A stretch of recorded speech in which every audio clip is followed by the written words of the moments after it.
Hi, welcome to the channel today. Today we're starting out, we're going to be feeding the chickens. Kind of show you how crazy they are whenever you start trying to feed them. We do scatter it around so they get used to hunting. And these little guys here are freaking crazy. I don't know why, but they are aggressive.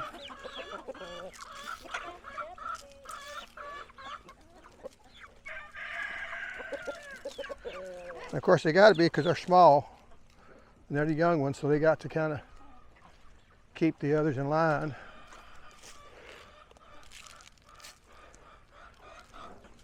We also started noticing some crows coming up, because I got a feeling they kind of get some too, which is okay. Right, let's come over this way. And the crows are kind of a mixed blessing. Good thing about crows is they chase off the hawks and things of that nature. Bad thing about the crows, they are super smart. Okay, so that really went crazy there.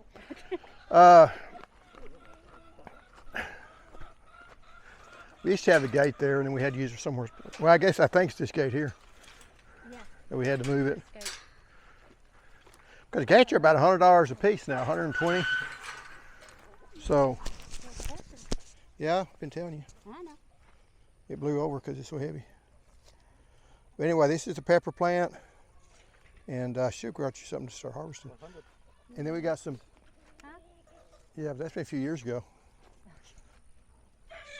That's for all those imports we didn't have to pay for. Yeah, yeah. Always got me. It's import tax. It's paid by importers. Pretty easy to figure that out. But anyway, this is some of the peas that I use for a cover crop. Do need to harvest some of them that's still good. Some of them are good, and we got some more over there. We are supposed to get down. They were saying 30 degrees on Tuesday morning. Now they're saying 32. So yeah, it is better.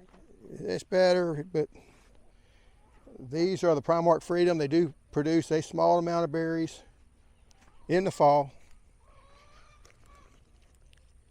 that the birds like to eat. That's what's happened here. That one's not ready. You gonna eat it? No. Okay, so we'll throw it over to chickens. I thought he was picking it to try. And like I say, they might or might not make it, and they've been a few. You get just a few around like that, so they are seedless. They are very vigorous. I mean, this is one of the canes here. You should cut the canes back. I should have cut this one back a long time ago, because this thing's going all the way up over to here. This one here is a ponca. It's on the other side. Well, I say that. I think it's Primark Freedom. Yeah, because it's got the berries on it. This is a lemonade tree. Its fruit's actually starting to ripen. So if you want one, it's been the champion of all the citrus that I've grown. It has handled the freeze work better than anything else. It's been the most productive. This year it's been productive. It's died back some because it had some winter damage from last year, but still put out a good amount of fruit. So, you know, it's got a jiu-jitsu. It's sold through Brazos Nursery. Is a wholesaler, so if you find a place that sells those, you know, it's really nice. This here's the ponca here, and like I say, it should be clipped back also. Then we got over here, we got the citrus. See, something peeled that citrus and ate it. Oh, yes. Let's see. We still got one over there that might be good. That's the cara. The other ones went bad. Then another one, I guess, went bad on the tree. No, that's just a deal. So, we'll let it go just a little bit longer. It's got another cara over here. That one's a she something, XI, forget the rest of it. This one here is Mr. Mac.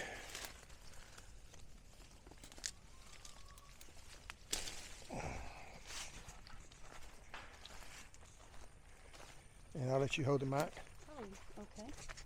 so I can peel. Oh. You don't have to allow them to get all the way orange for them to still be good. One thing I like about satsumas or mandarins, all satsumas are mandarins, but not all mandarins are satsumas. Okay.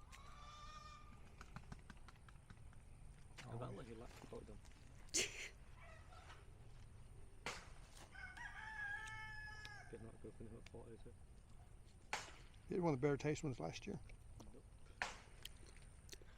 That's good.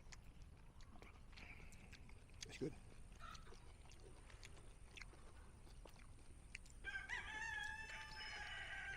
Still better than anything you get in the grocery store. It's not the best we've grown before. It's not. In fact, I think last year these were a little bit better. Got some pith on that last one. So. I'm anti-pith. I said this a lot. If you got these on your stone fruits, that's called mummified fruits. You want to take those off because those have a lot of spores on it, and that's what causes the brown rot. And somebody has not gotten out here and cleaned these trees off yet. We don't like to point fingers, Nope. especially when it's me. But all these are plum trees. They're the kind of approved Chickasaw plums, and one of them's Odom, one of them's Guthrie. The one with all the root sprouts is the Odom. Anybody needs a root sprout, anybody needs a tree, it will produce the same tree as that one there. These are from root cuttings, so they do, come back true to nature. That one over there is a Guthrie because it ain't got any root sprouts around it. And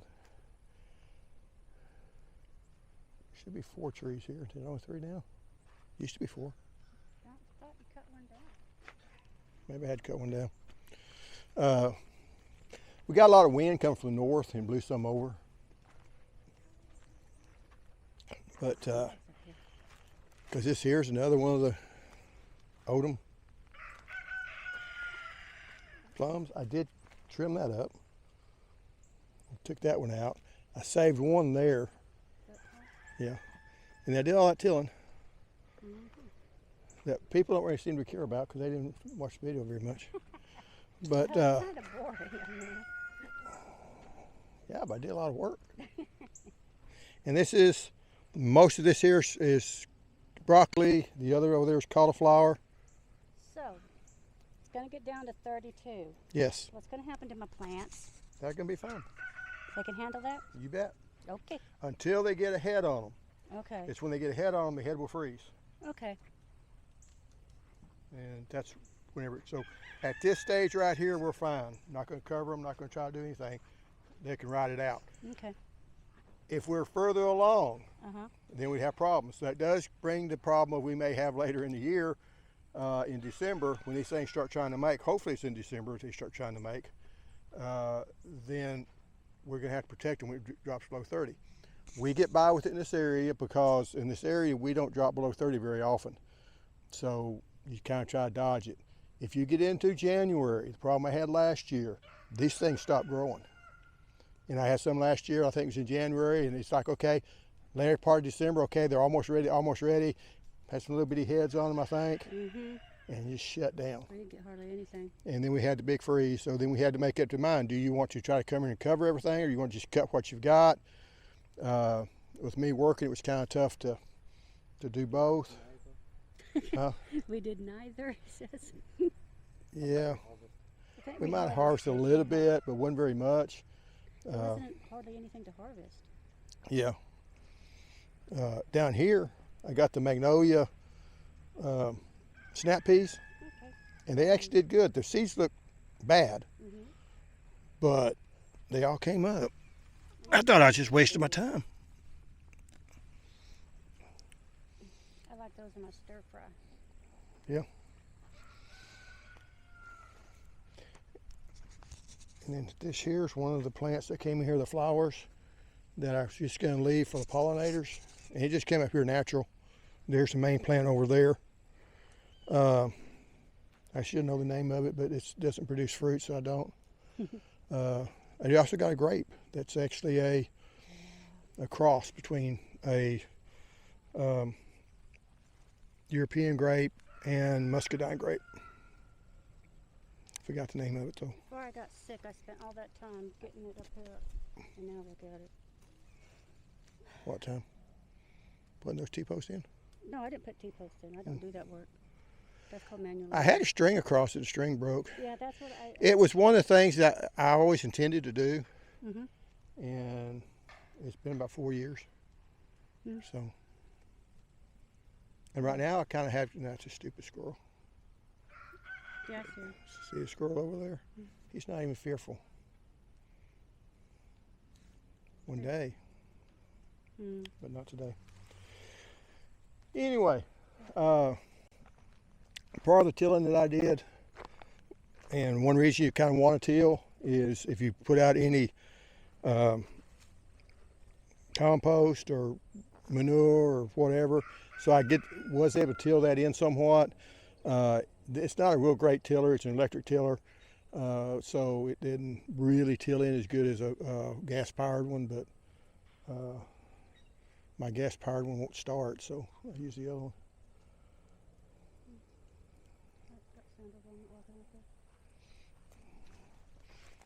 And here's the traps that, I'm glad they didn't catch anything else. So apparently just that one possum stripped all the corn. Now, where's my horse? Yeah, I see the other one. You hold that. We're going to see if we can feed the horse. Okay. Dreamer.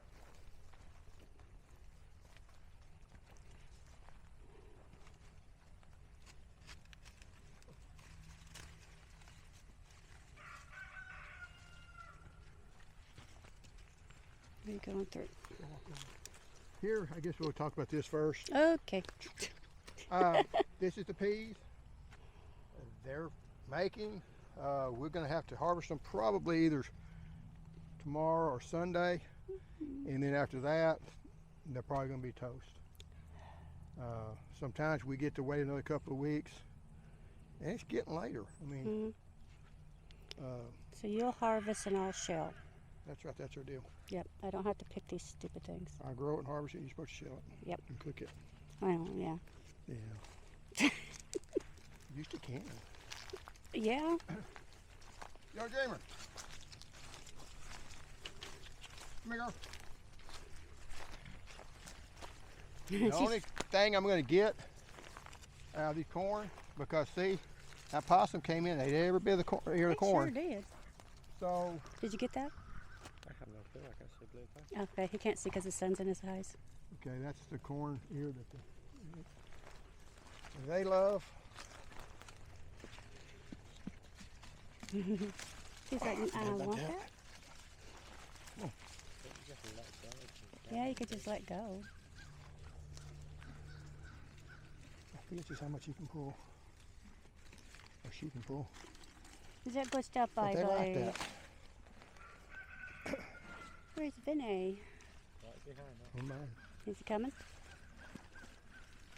Here he comes. Hello, Vinny. They make her share.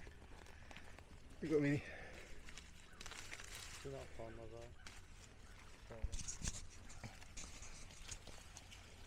eye. And if you'll notice, we have no peas growing right along here. You can find out how far that horse can reach. But I have had a row of corn here one time, and they got one ear of corn that kind of blew over a little bit, and the horse got almost all of them. I did spend a lot of time putting those up, and it did me a bit of good. Didn't you double plant on top of those? No. Is that where you did that? No, I planted the bottom part, but then that stupid deer came in. Oh, it was over there, the other I think I trellis? went in there, but we have blue face planted up.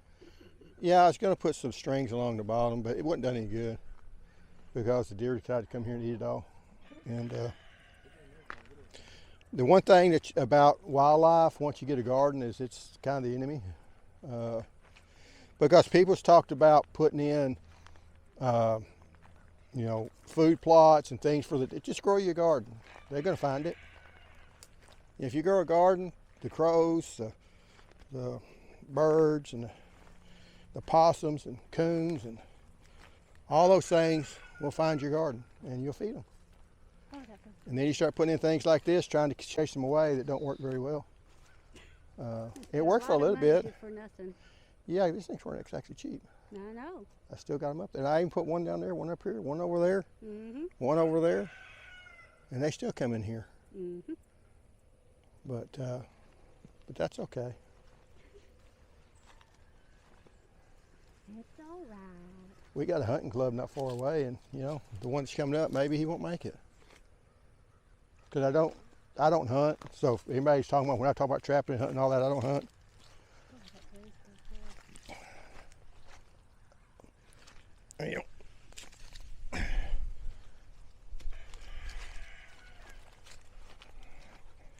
And over here,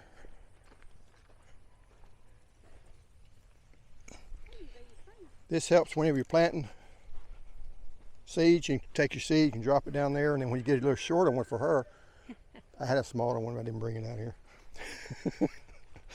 But in case y'all haven't seen the video, you can go down here, you hold it, you just drop the seed down there, and you don't have to bend over.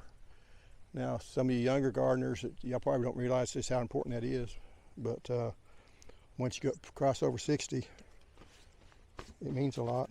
Because really, if you're going to seed it right, we seeded corn out here one time, and you decided to just drop all these corn deals there, and I said plant them every 6 inches, and she made sure you had corn every 6 inches and 2 or 3 in between. So the problem with that, then the next time I had to go up there and start pulling all of them up, and she got fired from there. That's when I came up with this. I got tired. I'm so sad. Yeah. Huh? I'll also show you right here. This here is below the graft. You can tell it's below the graft because this here leaves, and the growth looks nothing like the leaves over here. Or enough difference I can tell it. I did cut that off, and I meant to come back in the wintertime. In the winter, you don't have to worry about fire blight because all the bacteria, it's the bacteria, and all the bacteria dies on them. So the reason, if you're wondering how come I'm not trimming these root sprouts off, then that's why. I'm waiting for the weather to cool down. And on the stone fruit, you don't want to do it in the fall because if you do get the bacteria canker, it will go into, the sap's running down, so it takes the bacteria canker and takes it down into the tree. If you do it in the springtime, the sap's running up and it pushes that bacteria canker out. At least that's the theory and what AgriLife tells me, and I trust them more than just about anybody else except myself. This here's loquat tree, and it is just getting ready to bloom. Good. And this is actually the, This is big. yeah, it's the gold nugget one. It's the one you get that all of them have. I don't like it very well as far as, I think there's better varieties out there. I think that one down there is Bradenton. As far as the fruit itself, this fruit tends to be kind of small. We're going to see, I don't think this one's ever made because we get too much wind. We get too much cold weather. Because once these are blooming out, so that means I can't get below 28 degrees. And then once it starts, 26 degrees, and once you push the fruit on, it can't get below 28 degrees. So the odds of that happening down here is fairly slim, but it's a pretty tree anyway. And it does create some pollen for the bees and stuff at this time of year. And I guess last thing we'll just look at the orchard. And if you're wondering how well stone fruit does down here, starting out 7 years ago, I had a fruit tree every 15 foot. So I had 3 or 4 between this one and that persimmon tree. I got 2 persimmons in there, and I've got, I think, 2 pears in there. The rest of them were stone fruits. There ain't many left. That's after 7 years. Really 6 years. Because it's 2018 when Harvey hit, and we didn't plant it till 2019, so it'd be 6 years. But I like peaches, so I keep trying. And now I'm thinking, well, now I can spray more because, you know, I'm fixing to retire if they ever get the government open back up. But anyway, and this is more of the sprouts from those trees over there. I do plan, because you'll see one over there, I do plan to let these get up bigger and spray them better so they won't get the brown rot. And I think that's kind of what I'm going to be going to. I've tried a bunch of times with Japanese plums, have not had hardly any success with it, so I'm going to go over to the more native plums. Anything else you got to say? No. I'm just that crazy woman who uses a steak knife on a cast iron skillet, apparently. Yeah. Yeah. I would say about Homeschooling a Bridge is a YouTube channel, but you ain't putting nothing I on haven't there put over anything here. up in a while. I have been Watch thinking about it. Watch your Instagram channel. Homeschooling a Bridge. Yeah, Homeschooling a Bridge is the Instagram channel, so I don't have an Instagram, but if you want to get a hold of me, Yeah. we live together. Scandalous, I know. Just had an anniversary Yeah, Tuesday. Tuesday, How long? 36 years. Mm-hmm. You remembered I said it, didn't you? No, I remember Gina said it at church. Ah. So I always do a deal at church where they're going to announce how long you've been married and stuff. Did you have to I go up don't front?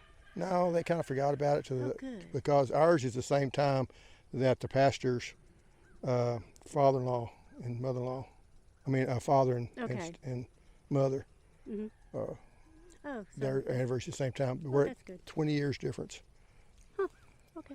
as far as being married's part of it. Mm-hmm. Oh, yeah. There was a time, I'll tell one story. There was a time that it was about 15 years ago, and somebody asked me in church, we just became youth pastors, they asked me in church when our anniversary was. And I always have to think, because I know it's either November 3rd or November 4th. I was trying to figure out which one it was, and then he asked me what your wife's name was. And she's standing about 5 feet from me and does not help me a bit because I could not remember her name for about 10 or 15 seconds. Yeah.